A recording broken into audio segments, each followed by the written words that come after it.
આ એન્જિન માં બહુ અવાજ આવે છે. 5000 રૂપિયા થાય છે. એટલે મારે સાળીમપુર જવું છે, એનો રસ્તો પૂછો. હવે હાલો, અમને તારી બ્રેક ફેલ કરી નાખીશ. ટાઈમ ખોટી કરે ધંધાના ટાઈમે.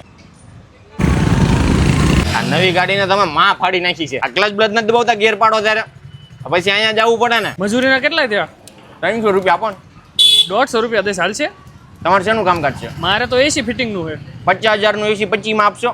ના ના, 300 આપી દો.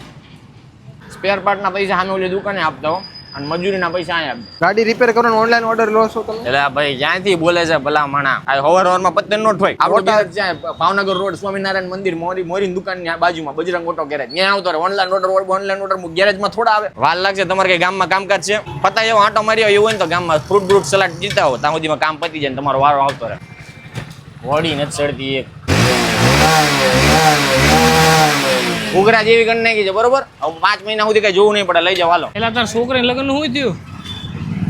પી ગયો છું? મારા લગ્ન જ નથી થયા. છોકરી ક્યાંથી આવે?